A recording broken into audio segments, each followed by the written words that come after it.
વૈષ્ણવમાંથી વલ્લભીય થવાની યાત્રા છે. કંઠી ધારણ કરીને વૈષ્ણવ થયા, પણ વલ્લભને હૃદયમાં ધારણ કરીને વલ્લભીય થવાય છે. અને જે વલ્લભીય છે, સ્વયં શ્રીનાથજી બાબા કહે છે કે હરિરાયના પદમાં કહ્યું ને કે જેને શ્રી વલ્લભમાં પ્રીતિ છે એને તો સ્વયં શ્રી ગોવર્ધનનાથજી અને માથ પીડી અને એને સ્નેહ. જય જય શ્રી વલ્લભ પ્રભુ વિઠ્ઠલેશ સાધે નિજ જન પર કરત કૃપા ધરત હાથ હે માથે और अपनो कर गोकुलपति ભરત તાહી બાથે. એને પોતાનો કરીને પોતાના બાથમાં ભીડી લે છે. વિચાર કરો, ક્યારેક નાથ દ્વારા તમે ગયા હો અને અનેક લોકોની ભીડ હોય, હૃદયમાં વલ્લભનો અનન્ય ભાવ હોય અને વલ્લભ વલ્લભ વલ્લભ વલ્લભ કરતા કરતા જ્યાં શ્રીનાથજીની સન્મુખ આવો અને શ્રીનાથજી ભીડમાં કૂદકો મારી તમને બાથ ભીડી લે તો કેવો આનંદ આવી જાય. બસ વલ્લભ સાખી આ કાર્ય કરશે. અત્યાર સુધી ભીડમાં તમે શ્રીનાથજીને શોધતા હતા, હવે શ્રીનાથજી ભીડમાં તમને શોધશે. કારણ તમારા હૃદય હવે કેવલ હૃદય નથી રહ્યા, મહાપ્રભુજીની બેઠક થઈ ચુક્યા છે. અને કદાચ બેઠકમાં જારી ન ભરી શકો, પણ કોઈ વૈષ્ણવને જલ પણ પીવડાવી દો ને તો તમારી જારીજી મહાપ્રભુજી સ્વીકારી લે. કારણ કે જેના હૃદયમાં શ્રી વલ્લભ બિરાજે છે એનું તો હૃદય જ બેઠક છે. આપણે ત્યાં કાં તો યમુનાજીનો ઘાટ બનવો જોઈએ હૃદય, અને કાં વલ્લભની બેઠક બનવી જોઈએ, અને કાં શ્રીનાથજીની પાટ બનવી જોઈએ. એ જ હૃદય છે જ્યાં શ્રીજી વલ્લભ અને શ્રી યમુના વિરાજમાન થાય છે. ભરતભાઈના મનોરથ સ્વરૂપે, બ્રજેશભાઈના મનોરથ સ્વરૂપે આજ દિવ્ય મહોત્સવ સમગ્ર પરિવારના નાના બાળકથી લઈને વડીલો સુધીનો જે ઉત્સાહ અને શ્રી વલ્લભના નામમાં જે શ્રદ્ધા, અને જયારે વલ્લભનું નામ કહું ત્યારે વલ્લભના થી શરૂ થઈ આજની પેઢી સુધી બધાનો સમાવેશ થઈ જાય છે. આ ભેદ જોવું એ જ આપણી ભેદ બુદ્ધિ છે. શ્રી વલ્લભનો જ આ વિસ્તાર છે. તો 100 સાખી સુધી જવું છે, અને જવું એટલે કે આપણે કોઈ બધું જ કરીને બધું સંભવ નથી, પણ એના સાર રૂપેની જે સાખીઓ છે એને જોતા જોતા આગળ વધીશું. 20મી સાખીનું દર્શન કરી અને વચ્ચે વચ્ચે 20, 30મી, 40મી, 50મી, 60મી, 70મી એમ કરતા કરતા 100 સુધી પહોંચી જઈશું. અને એમ પણ હોમવર્ક પણ આપવું જોઈએ ને શિક્ષકે. વચ્ચેનું જે બચે તમારું હોમવર્ક માનો, પણ કોઈ સાખી છૂટશે નહીં, એનો કોઈ સાર છૂટશે નહીં. સાર તો બધાનો આવવાનો, પણ બધા નામ લેવા તો 20મી સાખી ગાન કરતા શ્રી હરિરાય મહાપ્રભુજી આજ્ઞા કરે. શ્રી વલ્લભ રાજકુમારીનો મિથ્યા સબ સંસાર ચઢી કાગજ કી નાવ પર કહો કો ઉતર્યો પાર. શ્રી વલ્લભ કહો કો ઉતર્યો પાર. देखो हरिराय जी क्या कह रहे हैं, वल्लभ साखी नाम છે, પણ 100 સાખી જોવા જાવ તો કેવળ વલ્લભના ગુણગાન નથી. અહીંયા ગુસાઈજીના પણ છે, અહીંયા સાથે લાલજીઓના પણ છે, સાથે સ્વરૂપના પણ છે, બ્રજમંડળના છે, યમુનાજીના છે, ગિરિરાજજીના છે, વૃંદાવનના છે. દરેકની સાખીઓ છે, પણ કહેવાય વલ્લભ સાખી. કારણ કે જે અનન્ય નિષ્ઠા શ્રી હરિરાય મહાપ્રભુજીને વલ્લભમાં છે. આપણે તો પદ ગાઈએ છે કે યાહી મેં યમુના, યાહી મેં ગોકુલ, યાહી મેં બ્રજ મંડલો, સબન તે શ્રી વલ્લભ નામ ભલો. આપણે ગાઈએ છે, પણ હરિરાયજી અનુભવે છે. એમને આ બધાની યાત્રા કરવા માટે ક્યાંય જવું નથી પડતું. વલ્લભની સન્મુખ ઉભા રહી જે ક્ષણે જે મનોરથ કરે છે, વલ્લભ એવા સ્વરૂપે એને અનુભવ કરાવે છે. આ તો આપણી લૌકિક દ્રષ્ટિ છે કે આપણે એક એક સ્વરૂપને શોધવા જઈએ છે કે ચલો વજ્રાધીશ અહીંયા વિઠ્ઠલા, અને બધા સ્વરૂપની મહત્તા છે. વિઠ્ઠલનાથજી ત્યાં, આપણે ત્યાં તો મંગળાથી શયન સુધી 7 સ્વરૂપ 8 સ્વરૂપનો ભાવ છે. તમારા લાલનમાં જ તમને સવારે ક્યાંક મથુરાધીશ દેખાશે, શૃંગારમાં વિઠ્ઠલનાથજી દેખાશે, યા ચંદ્રમાજી દેખાશે. આ તો સ્વરૂપની લીલાત્મક ભાવો છે. જ્યારે નિષ્ઠા સિદ્ધ થાય છે, મર્યાદા ભક્તિ ને પુષ્ટિ ભક્તિનો ફરક એ છે, મર્યાદા ભક્તિમાં જે સ્વરૂપે પ્રભુ બિરાજતા હોય અને તમે એની સન્મુખ જાઓ તો એ જ સ્વરૂપે પ્રગટ થઈને કૃપા કરે. અને પુષ્ટિ પુરુષોત્તમનો ફરક એ છે, ભલે ગમે તે સ્વરૂપે બિરાજતા હોય પણ તમે જે સ્વરૂપનો ભાવ લઈને જાઓ ઠાકોરજી એવા થઈને તમને મળે છે. અને વાર્તા સાહિત્યનું પ્રમાણ આપે છે કે પેલા બાલકૃષ્ણ લાલજી મદન મોહન લાલજી થઈ ગયા, કારણ કે વૈષ્ણવે મદન મોહન લાલજી સિવાય બીજા કોઈ સ્વરૂપ જોયા જ નહોતા. એને થયું ઠંડીને કારણે ઠાકોરજી વળી ગયા છે. આમ બાલકૃષ્ણ લાલજી કેવા વળેલા ઘૂંટણ, એને ઠંડીને કારણે આમ થઈ ગયું. ગરમ તેલ તૈયાર કરીને એવું ઘસ્યું. ઠાકોરજીને થયું કે આ વૈષ્ણવનો વાંક નથી, એને તો બીજા ઠાકોરજી જોયા નથી. એને ગુસાઈજીને પૂછ્યું હતું કે ઠાકોરજી આવા હોય તો કે આવા જ હોય મદન મોહન લાલજી, તો વાંક ગુસાઈજીનો નહીં, વાંક વૈષ્ણવનો નહીં, પણ જો હું મદન મોહન લાલ ન થયો તો મારો વાંક ચોક્કસ. અને આમ વિચાર કરી એ બાલકૃષ્ણ લાલજી મદન મોહનલાલ થઈ ગયા. આ જ પુષ્ટિ પુરુષોત્તમનું સામર્થ્ય છે. ભક્ત જે ભાવ લઈને તમે જશો તમારા પ્રભુ એવા થઈને તમને મળશે. એટલે સ્વરૂપો બદલવાની જરૂર નથી, સ્વરૂપોની સાઈઝો વધારવાની જરૂર નથી. ઘણાને એમ થાય કે જ્યાં મોટું સ્વરૂપ હોય ત્યાં મોટી કૃપા થાય અને નાનું સ્વરૂપ હોય ત્યાં નાની કૃપા થાય. આવું હોય? ભગવાનને મોટા કરવાની કોશિશ ન કરો, તમારા ભાવને મોટો કરવાનો પ્રયાસ કરો, તમારી શ્રદ્ધાને મોટી બનાવવાની કોશિશ કરો. 7 તાળ જેવા મથુરાધીશ પ્રગટ થયા પ્રસંગમાં આવે છે ને. અને મહાપ્રભુજી કહ્યું આપની સેવા કરો. વૈષ્ણવે હાથ જોડ્યા, આ સ્વરૂપની સેવા કલયુગમાં સંભવ નથી. અને સ્વરૂપ પોતે બોલવા લાગ્યું મથુરાધીશનું, મારી સેવા કરો. મહાપ્રભુજી એટલું કહ્યું કે મારી ગોદમાં બિરાજો એવા થાવ તો તમારી સેવા કરી. અને કહેવાય છે કે મથુરાધીશ એ જ સમયે મહાપ્રભુજીની ગોદથી ઠોડી સુધી જેટલા હતા એટલા મથુરાધીશ થઈ ગયા. અને પછી પદ્મનાભદાસજીની વાર્તામાં એમને માથે પધરાવ્યા. આ પુષ્ટિ પુરુષોત્તમ છે. અહીંયા શ્રી હરિરાય મહાપ્રભુજી કહે છે વલ્લભ સાખી, પણ વલ્લભના નામમાં સમસ્ત વલ્લભ કુલ, સમસ્ત ભગવત સ્વરૂપો, સમગ્ર બ્રજમંડલ આ બધું જ સમાયેલું છે. ભેદ જોવો જ બહિર્મુખતા છે. આપણને શ્રી હરિરાય મહાપ્રભુજી શિક્ષાપત્ર વલ્લભ સાખીના માધ્યમ થકી આપણી બુદ્ધિમાં જે બધા ભેદો છે ને એને સમાપ્ત કરી આ સમગ્ર પુષ્ટિ સૃષ્ટિનો વૈભવ શ્રી વલ્લભના સ્વરૂપમાં સમાયેલો છે એવો દ્રઢ ભાવ આપણને આપી રહ્યા છે.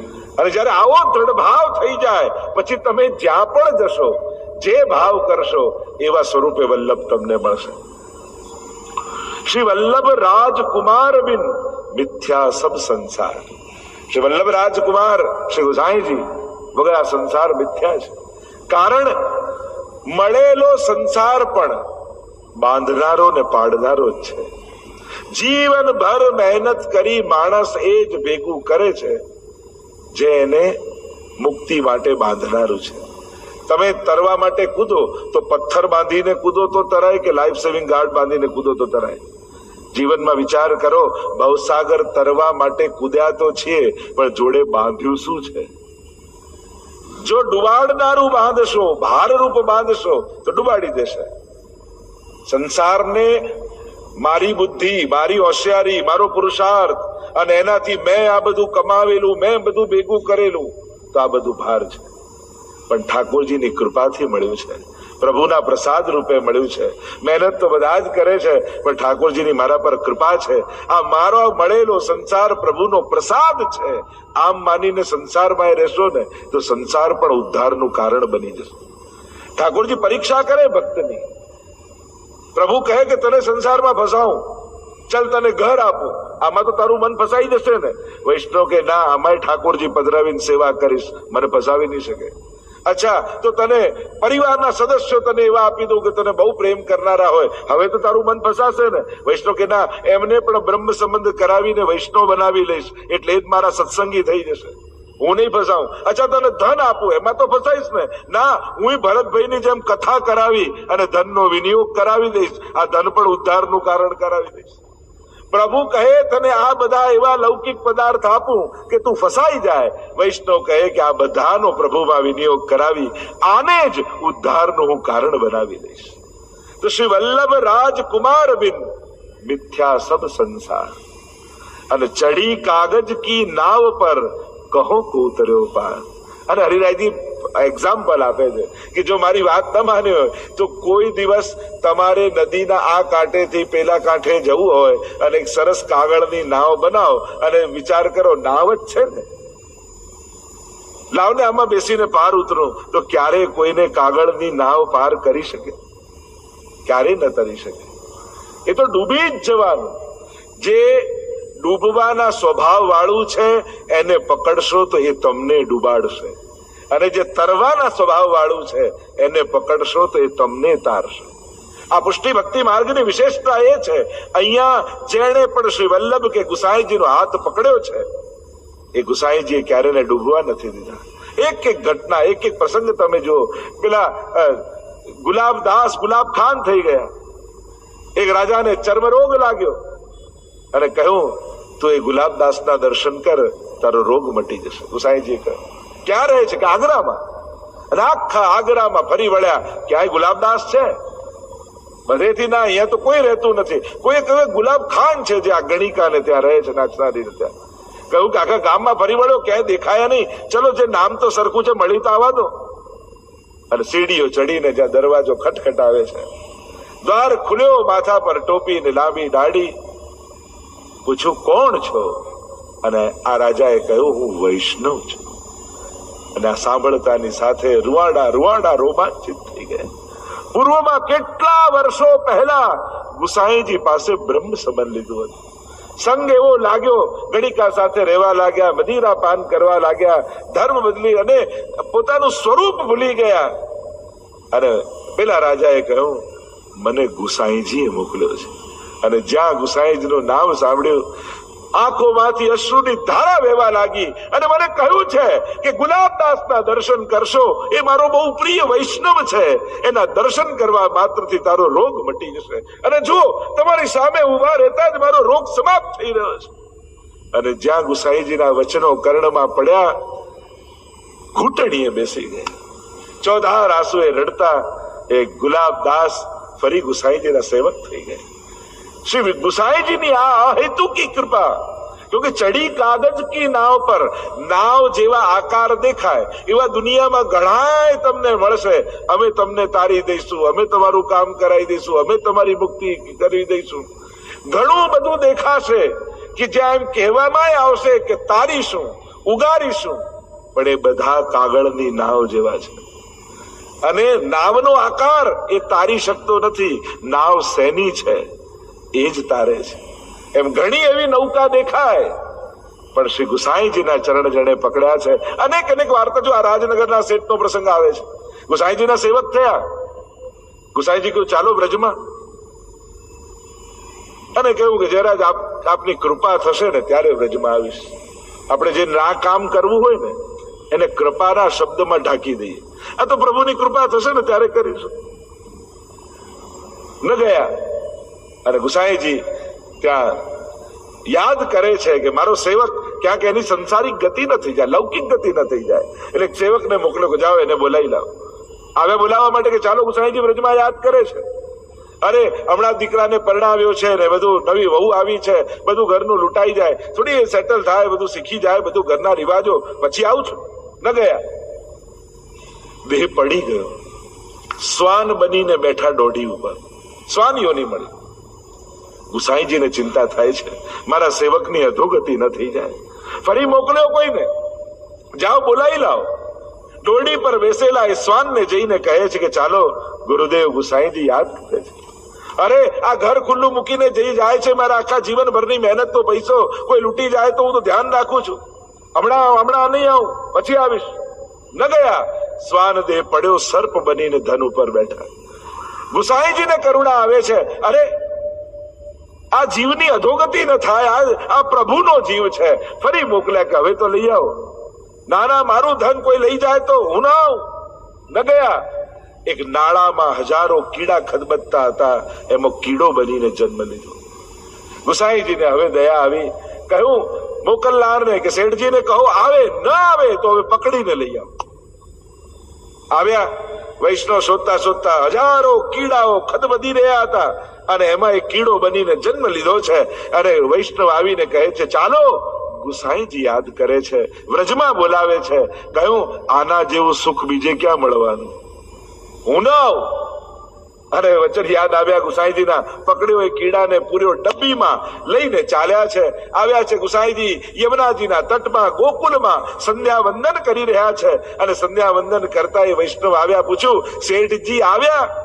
કહ્યું, આવ્યા તો નથી, પણ લઈ આવ્યો છું. ક્યાં છે? કે આ ડબ્બીમાં.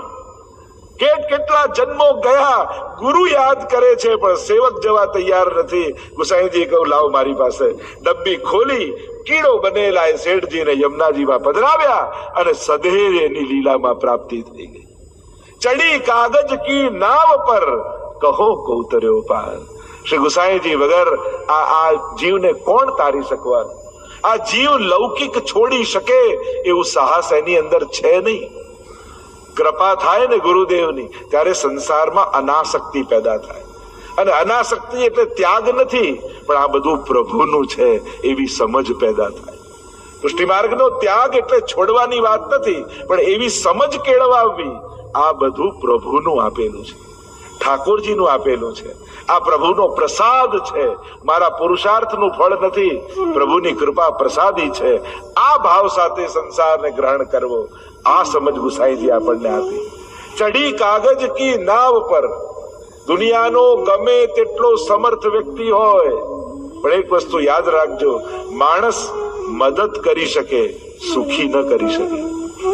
કોઈ ગમે તેટલો સમર્થ હોય, હા હું તમારી મદદે છું, એ મદદમાં આવી શકે, પણ એની મદદથી એ ગેરંટી ના આપી શકે કે મારી મદદથી તું સુખી જ થઈશ, તારા દુઃખો સમાપ્ત થઈ જશે.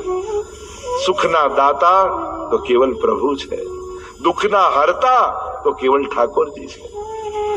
સબ દુઃખ દૂર ગયે તુમ દેખત, સુખ કો પાર ન પાયો, તુમ શરણાગત આયો. શ્રી વલ્લભ તુમ શરણાગત આયો.